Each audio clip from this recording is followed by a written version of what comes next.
Quantas pessoas não dariam tudo para começar do zero? Conforme a nossa vida vai passando, nós vamos acumulando decepções, e algumas frases vêm à nossa mente, né? Quem nunca disse isso? Se eu tivesse feito aquilo. Quem já pensou isso? Levanta a mão comigo. Eu já pensei. Se eu não tivesse feito aquilo também. Ou então aquela, né? Ai, se naquele dia. Quantas pessoas dariam de tudo para começar tudo de novo? Quanto custa apagar tudo que deu de errado na vida e começar do zero? Começar outra vez. Todas as vezes que nós temos chance de recomeçar algo que fica muito claro é que nós vamos começar diferente. Não iremos pelo caminho que nos levou à dor, à tristeza e à decepção, mas nós vamos começar diferente. E eu quero ler com vocês, eu quero meditar na mesma palavra que eu meditei aqui pela manhã, texto de João, Evangelho de João, capítulo 1, Evangelho de João, capítulo 1, verso 10.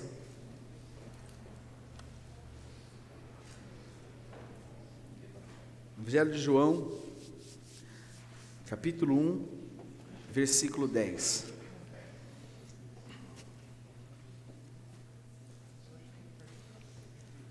Diz o seguinte: aquele que é a palavra estava no mundo,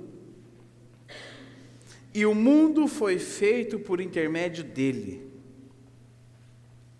mas o mundo não o reconheceu. Veio para o que era seu, mas os seus não receberam. Contudo, aos que receberam, aos que creram em seu nome, deu-lhes o direito de se tornarem filhos de Deus. Agora presta atenção no verso 13. Os quais não nasceram por descendência natural, nem pela vontade da carne, nem pela vontade de algum homem, mas nasceram de quem? Nasceram de quem? De Deus. Verso 14. Aquele que é a palavra tornou-se carne e viveu. Algumas versões, na tradução quer dizer tabernaculou, viveu entre nós. Vimos a sua glória, glória como do unigênito, vindo do Pai, cheio de graça e de verdade. Vamos orar? Senhor, nós queremos te agradecer pelo momento em que a tua palavra, te agradecer, Senhor, pelo louvor que prestamos a Ti, te agradecer pelo privilégio de podermos estar reunidos aqui, Senhor. Agradecer porque o Senhor está olhando para essa igreja, para essa comunidade, e o Senhor está enxergando Cristo nela. E que o Teu Espírito Santo fale aos nossos corações. Que o Teu Espírito Santo nos ministre verdades poderosas nessa noite. E nós possamos ser edificados, nós possamos construir algo novo em nossas vidas, aonde o Teu nome seja engrandecido, Senhor. Muito obrigado por este momento, em nome de Jesus, amém. Amém? O verso 13, eu quero dar um destaque no verso 13, que diz: os quais não nasceram por descendência natural, nem pela vontade da carne, e nem pela vontade de algum homem, mas nasceram de Deus. Novo nascimento, nova vida. Irmãos, o novo nascimento, ele é uma das bases da fé cristã. O novo nascimento, dentro da nossa fé, do que nós cremos, é uma das bases que nos sustenta. Nascer de novo. O novo nascimento, ele só tem sentido quando falamos de morte. A morte do nosso velho homem, a morte do eu, quando ele morre e ele nasce de novo, uma nova vida. Nasce para uma nova vida. É a nossa morte para este mundo, é a nossa morte para esse sistema falido. Nós falamos alguns domingos sobre o mundo, que é um mundo, o sistema que tem tomado conta. Esse mundo é uma entidade espiritual. Quando eu falei, não entrei muito nesse assunto, mas é uma entidade espiritual. Quando nós morremos para essa realidade e ressurgimos para uma nova vida em Cristo Jesus. Nascemos para uma nova vida. Mas o que é a nossa vida? Abra sua Bíblia comigo. Em Gálatas capítulo 2, verso 20, o apóstolo Paulo começa a nos falar algo sobre isso. Gálatas capítulo 2, verso 20.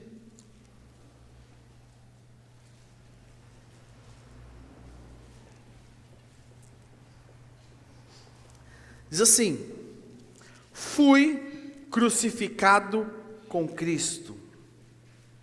Assim, já não sou eu quem vive, mas quem vive em mim? Mas Cristo vive. A vida que agora vivo no corpo, vivo pela fé no Filho de Deus que me amou e se entregou por quem? Vire para quem está do seu lado e fala assim para ele: o Filho de Deus se entregou por você. Fala para ele.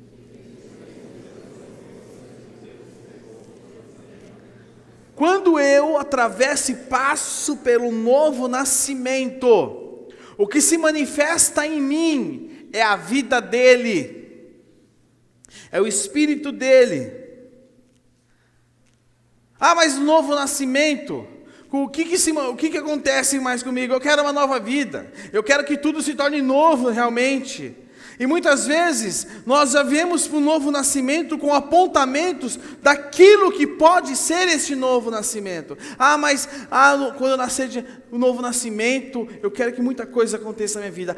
Eu quero mudar de emprego. Eu quero trocar de carro. Eu quero que a minha esposa mude. Eu quero que o meu esposo mude. Eu quero que meus filhos mudem. Eu quero outra vida. Eu quero viver como aquelas pessoas que eu vejo na rede social, estão sempre rindo, viajando.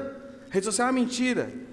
Que a pessoa está lá tirando foto rindo na praia, mas ela está chorando. Antes da foto ela estava chorando. Aí ela dá aquele sorriso, né? Tira a foto e volta a chorar.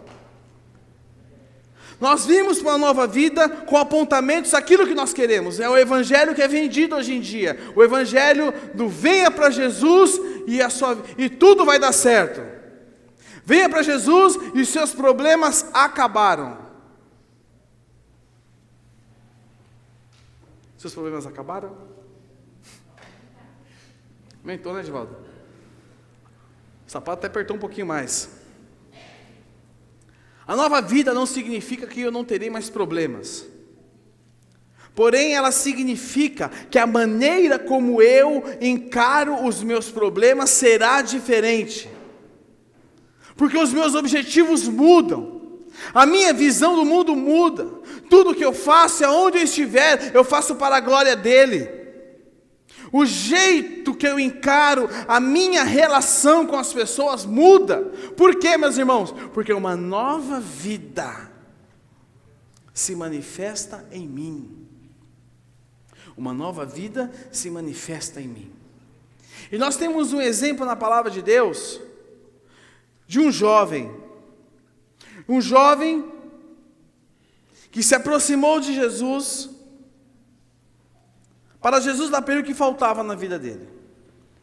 Esse jovem é o jovem rico. Vamos ler Mateus, capítulo 19, coloca para mim, Rafael, por favor, Mateus 19, verso 16, essa mesma referência, essa mesma passagem está descrita em Marcos 10, 17 e Lucas 18, 18. Mas eu quero ler com vocês Mateus 19, verso 16 até o verso 30.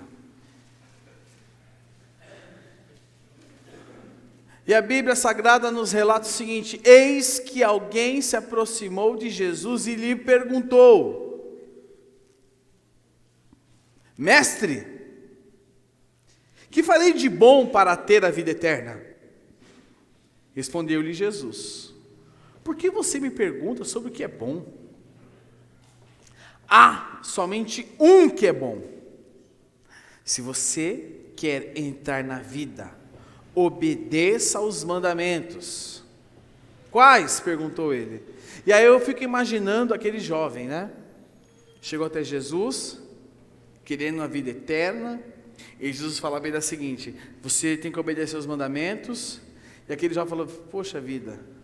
E aí ele fala para Jesus: quais os mandamentos? E Jesus começa a falar: não matarás. Eu fico imaginando um sorriso começando a ser construído no rosto daquele jovem. Não matarás, não adulterarás, não furtarás, não darás falso testemunho, honra teu pai e tua mãe, e amarás o teu próximo como a ti mesmo. Aí o jovem já, falou: poxa, tô bacana, tô legal, Jesus falou tudo que eu já faço. Aí ele fala assim, disse-lhe o jovem: a tudo isso tenho obedecido, o que me falta ainda? Jesus respondeu: se você quer ser perfeito, vá, venda os seus bens e dê o dinheiro aos pobres, e você terá um tesouro no céu. Depois venha e siga-me. Ouvindo isso, o jovem afastou-se triste, porque tinha muitas riquezas. Até aí. Então era um jovem que queria algo que faltava para ele. Chega até diante de Jesus, pergunta para Jesus, e Jesus fala algumas coisas. Ele fala: beleza, estou legal, estou bacana. Só que quando Jesus toca naquilo que era onde estava o coração dele, a palavra nos fala que ele retirou-se triste. Que ele retirou-se triste. Muitas vezes, nós somos bons o bastante aos nossos próprios olhos. Achamos que não dependemos de Deus para nada. Porque na minha força e na minha sabedoria eu consigo fazer, eu consigo construir, eu consigo edificar, eu consigo chegar a algum lugar. E nos apoiamos naquilo que nós sabemos fazer. Nos apoiamos no nosso entendimento, naquilo que acreditamos. E nos esquecemos que Deus tem um caminho perfeito para mim e para você. Aquele jovem se achava bom bastante. Mas quando Jesus mostrou para ele a direção, ele retirou-se triste. Ele retirou-se triste porque ele era rico. Sabe, irmãos, quantas vezes nós não temos recorrido a Deus, não pelo que Ele é, mas pelo que nos falta. Não pelo que Ele representa, mas pelo que eu preciso. E essa postura, ela reescreve uma história que nós vemos agora, de um jovem que se aproxima de Jesus, porque ele queria algo que Jesus podia dar para ele, mas aquele jovem não queria abrir mão de algo. A nossa caminhada com Deus, ela é feita de renúncia. A nossa caminhada com Deus é feita de renúncia. Ontem, nós estávamos aqui no encontro com jovens aqui, o pessoal de São Bernardo, o pastor Danilo ministrava aqui, e ele falou algo que eu sempre, irmãos, eu sempre soube disso, que Deus é assim, né? A gente sempre sabe das coisas, mas quando Ele fala, você fala: hã? A Bíblia, ela é redescoberta todos os dias que você tem contato com ela. E ele falava sobre Ana, em que Ana abriu mão de tudo. Ana era estéril, e Deus deu a Ana um filho. E qual é o nome desse filho? Samuel. E este filho que Deus deu a ela, o que Ana fez? Entregou ao Senhor. Eu fico imaginando Ana quando entregou. Ela era estéril, teve um filho, Deus fez um milagre. Ela abriu mão de tudo. Eu não sei te dizer se no coração dela ela tinha expectativa que ela teria outro filho. Eu não sei te dizer isso, porque só Deus conhece o coração de Ana. Mas eu sei te dizer o que a Bíblia me afirma: Ana entregou o filho dela. E a palavra de Deus relata, se não me falha a memória, em 1 Samuel 2:20 ou 21, se não me falha a memória, que Ana teve mais 5 filhos. Por quê? Porque ela entregou a Deus o que era de Deus. Deus nunca nos dá algo que nós não estejamos dispostos a abrir mão. Deus nunca nos dá algo que nós não estejamos dispostos a abrir mão. Aquele jovem não estava disposto a abrir mão de tudo que ele tinha. Será que Jesus estava de olho na riqueza daquele jovem? Não. Jesus não estava de olho no que aquele jovem tinha. Mas Jesus estava de olho aonde estava o coração daquele jovem. Em outra passagem, em que uma viúva, em que grandes ricos depositavam ofertas no gasofilácio, uma viúva depositou 2 moedas. E Jesus olhou para aquelas moedas e para aquela viúva e disse aos seus discípulos: olha, essa deu mais do que todos. E os discípulos espantados: mas Senhor, todos depositavam grandes quantias, não sei o que, pastor Jesus. E Jesus fala: ela deu o melhor dela, porque saiu do coração dela. Ana entregou aquilo que Deus deu para ela, porque ela sabia para que ela entregava. Aquela viúva, quando entregou aquelas 2 moedas, ela entregou para quem deu as moedas para ela. Ana entregou o filho para quem Deus deu o filho. Deus deu o filho para ela, Ana devolveu o filho para ela. Mas aquele jovem só estava interessado naquilo que lhe faltava. Nós precisamos olhar para o Senhor e deixarmos de sermos garimpeiros de Jesus, garimpeiros gospel. O garimpeiro, ele vai, sabe o que o garimpeiro faz? O garimpeiro vai lá no local, garimpa, arranca tudo que tem que arrancar de lá, arranca o ouro, arranca as pedras preciosas, acaba com a terra e depois vai embora com o seu lucro. Muitas vezes temos sido garimpeiros. Bom, se a comunidade da graça está tão fraca, o pastor de lá está fraco, eu não estou conseguindo aumento na empresa de salário, eu vou ter que ir numa igreja que a oração é mais forte. Mas falaram que a irmã que mora na casa 33 tem uma oração forte. Se alguém morar na casa 33 aqui, não tá bom? Eu chutei aqui o número, né, Edivaldo? Vai que eu chutei um número. A oração dela é forte. Você não sabe, eu fui lá. O que eu estou procurando? Aquilo que o Senhor pode me dar, ou o Senhor da bênção? Irmãos, nós precisamos olhar para o Senhor. Deixarmos de ser cristãos consumistas e cristãos que vêm ao supermercado aos domingos, ou ao posto de gasolina. Mas nós temos que entrar por aquela porta de spot, pegar as nossas vidas diante do Senhor. A entregar o nosso coração diante de Deus, dispostos a estarmos abertos. Se Deus tocar no seu coração agora e falar assim, entrega tudo que você tem, que você faz? Ah, não, é coisa da minha cabeça. É coisa da minha cabeça. Eu tive uma experiência uma vez. Eu era jovem só tem o dinheiro do ônibus e do lanche, né? Eu era assim, eu tinha dinheiro do lanche.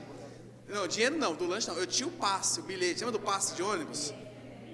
Bilhete, não, era o passezinho de lá que você destacava vários. E quando você rasgava o passe, você tinha com uma cola para colar o negócio direitinho, porque um passe valia muito. Tinha um passe, 2 passes para ir para a igreja, e o dinheiro para comprar um lanche no ônibus, que tinha um cara que passava, que inclusive o cara é o Paulinho, que vendia lanche no ônibus para mim, tá, irmãos? O Paulinho vendia lanche dentro do ônibus. Ele vai ouvir isso depois, ele vai saber. E o Paulinho, e eu comprava fiado às vezes que eu não tinha dinheiro. E um dia, irmãos, o Senhor falou, me dá tudo que você tem. Eu falei, Jesus, eu tenho 2 passes e o dinheiro do lanche, e agora? A igreja que eu era na Vila Matilde, eu morava na Coab 2. Pegava o Vila Talarico, o Zé Bonifácio Vila Talarico. Vocês conhecem? Pegava ele. 1h30 dentro do ônibus, sentado, pensando na vida e lendo a Bíblia. Eu falei, tá bom. Beleza, vou pegar a Radial Leste a pé, 10 horas da noite, pego a Radial Leste a pé, sentido Itaquera, né? E vamos viver a vida. Jesus falou, a gente faz. E aquela ocasião, eu falei, vamos embora. Ah, irmãos, acabou o culto, falei, vamos embora, né? Eu já estava até pensando que hora que eu chegar em casa, e não tinha celular, não tinha, na época, bip, também não tinha bip, não tinha, só tinha um orelhão na rua, e minha mãe ia ficar louca comigo quando eu chegasse em casa. Irmãos, quando eu falo, Fabiana, surgiu do bueiro uma pessoa que me devia um dinheiro na época. Surgiu do nada, sabe? Pá! Olha, tudo bom? Tudo. Você lembra que eu devo para você? Eu, sério? Eu devo para você. Lembra daquele lá, tal? Eu, lembrar eu não lembro, mas está falando, a gente está recebendo, né?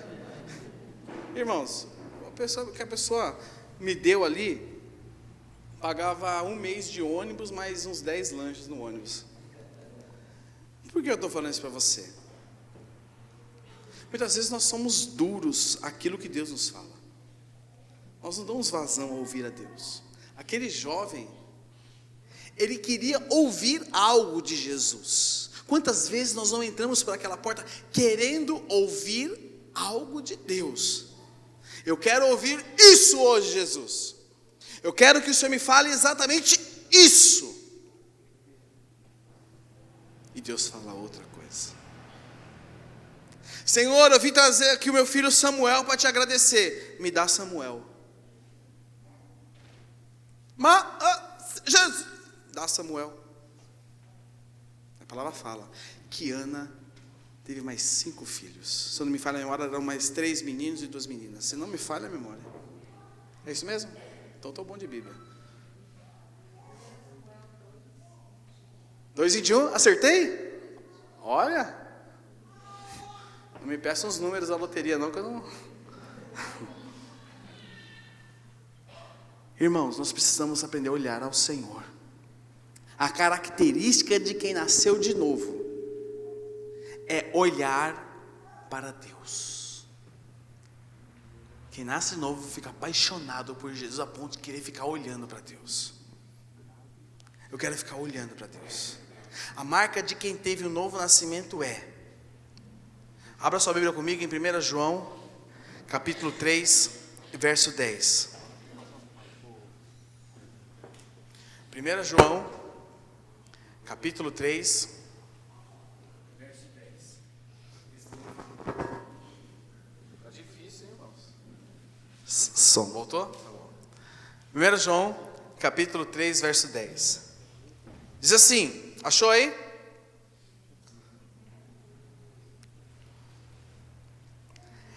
Desta forma, sabemos quem são os filhos de Deus.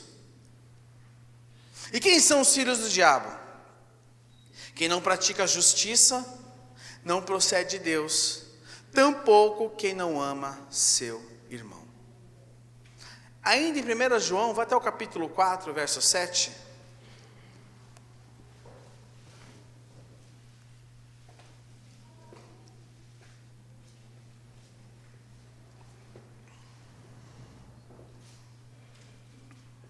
Diz assim: amados, amemo-nos uns, pois o amor procede de quem?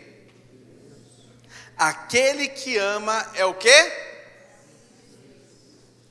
E conhece a Deus, é nascido de Deus e conhece a Deus. Quem não ama não conhece a Deus, porque Deus é amor. Duas marcas de quem nasceu de novo é: primeiro, a sua justiça e a sua retidão são ligadas a Deus. Em segundo lugar, a sua relação em amor com quem o cerca são prova de que Deus está nele. Ou seja, a maneira que você enxerga a vida, a justiça, aquilo que a palavra de Deus, como você crê nela, e a maneira com que você se relaciona com o seu próximo. Como você se relaciona com o seu próximo? Como você se relaciona com os seus irmãos? Como você se relaciona com aquele que te contraria? Como você se relaciona uns com os outros? Outra marca está lá em 1 João capítulo 5, verso 18. 1 João ainda, capítulo 5, verso 18. Diz assim: sabemos que todo aquele que é nascido de quem? Presta atenção no que o apóstolo João está falando. Nascido de Deus. Aquele que nasce de Deus tem uma nova vida, segundo nós vimos até agora. Todo aquele que é nascido de Deus não está onde? Fala em voz alta, não está onde? Aquele que nasceu de Deus o protege, e o maligno não o atinge. Sabemos que somos de Deus e que o mundo todo está sob o poder do maligno. Sabemos que todo aquele que é nascido de Deus não está no pecado. Presta atenção, a lei do pecado que te escravizava não te escraviza mais, porque você foi liberto dela. Todo aquele que é nascido de Deus não está no pecado. Eu não estou falando da impecabilidade. A partir de hoje eu não peco mais. Não, o pecado se torna um acidente. Sabe quando você tropeça? E às vezes tropeça no degrau da sua casa, que você sabe já há 30 anos que aquele degrau está ali. Já aconteceu isso com você? Ainda você machuca o dedinho fica vermelho, com sangue pisado, e você fica uma semana com dor no dedo, ainda lembrando que você tropeçou o dedinho naquele degrau que está há 30 anos ali. E na hora você pensa: quem pôs esse degrau aqui? E Deus fala: foi você quando construiu essa casa. O pecado está num acidente. O pecado não faz mais parte da minha vida, da sua vida. E é muito engraçado que tem algumas pessoas que às vezes eu não vou falar em quais condições, porque o vídeo vai para a internet, aí as pessoas que vão assistir depois vão perguntar: você falou de mim no culto lá, né? As pessoas me perguntam: na sua igreja lá, a sua igreja pode ir para a balada? A sua igreja pode fazer isso? A sua igreja pode fazer aquilo? E aí tem uns pecadores safados que trai a mulher com 800 outras mulheres e fala assim: se eu for para a sua igreja eu vou ter que largar toda essa minha vida aqui. Irmãos, a questão não é o que pode, o que não pode. A verdadeira pergunta não é o que eu posso, e sim o que eu sou. Porque quem você é mostra como você vai reagir diante das situações. Aquele que roubava. Então na sua igreja pode ser vingativo. Na sua igreja pode ter duas mulheres. Na tua igreja pode o namorado ter relações sexuais com a namorada. Não o que pode e o que não pode, meu irmão. É quem você é. E a grande pergunta é quem você é. Quem você é? quem você é hoje. O verdadeiro problema, mas o diabo. O verdadeiro problema é o diabo. O verdadeiro problema é você. Como você se porta diante daquilo que o diabo tem colocado à sua frente? Presta atenção. O diabo tentou Jesus. Foi ou não foi? Foi ou não foi? Tentou no quê? Nas necessidades dele daquele momento. E o que Jesus fez? Venceu o diabo através do quê? Do poder que estava sobre a vida dele? Não, através da palavra de Deus. Através do poder da palavra de Deus. A grande pergunta não é quem você, né? Se pode ou não pode. A verdadeira pergunta é, quem você é? Isso combina com Jesus? Isso combina com Jesus? Presta atenção, irmãos. Ser vingativo combina com Jesus?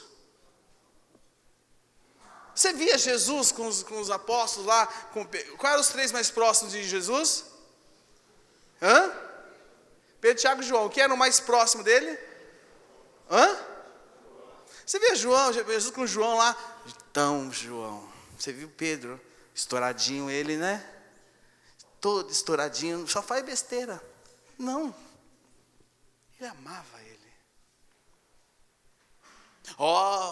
Pedro, Tiago e João. Vem cá os 3.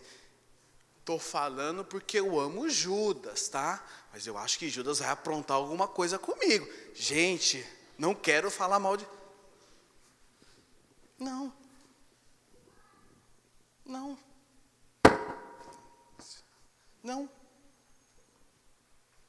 O problema não é o que pode e o que não pode.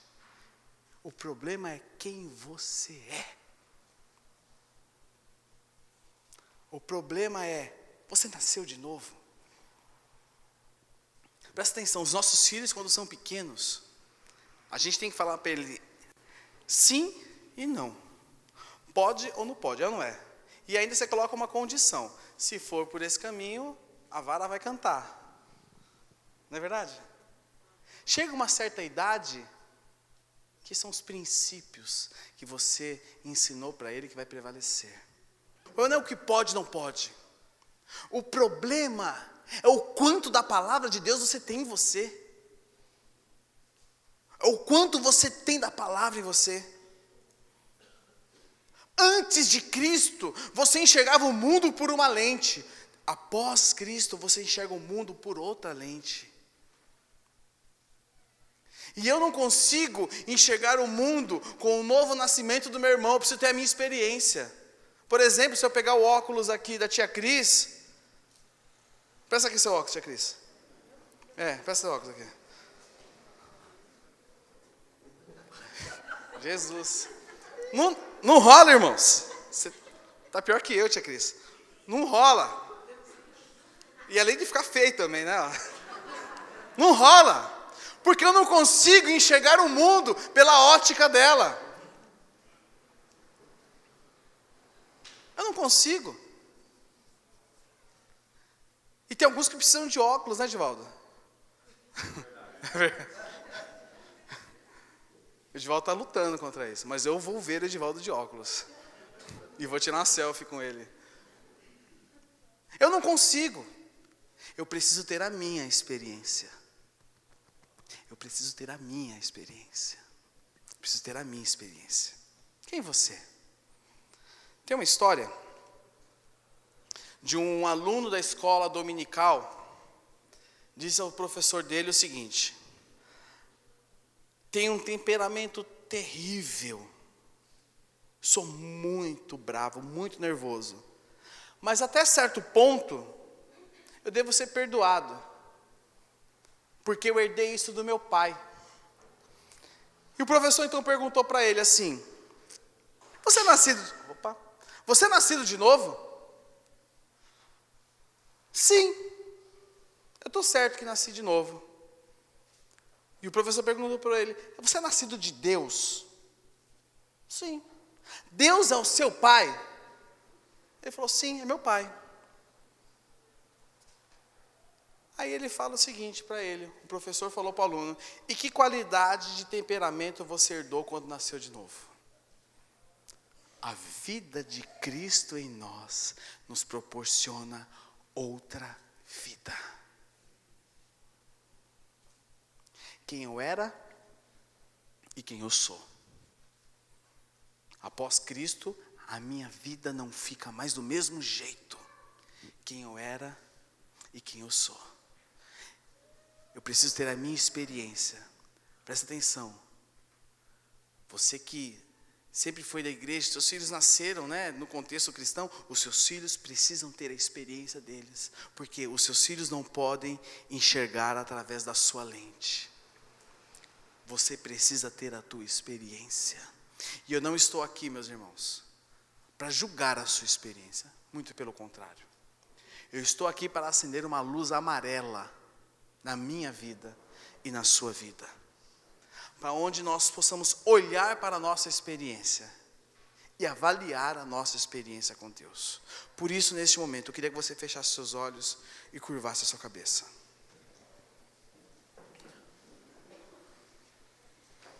Feche seus olhos, curve a sua cabeça.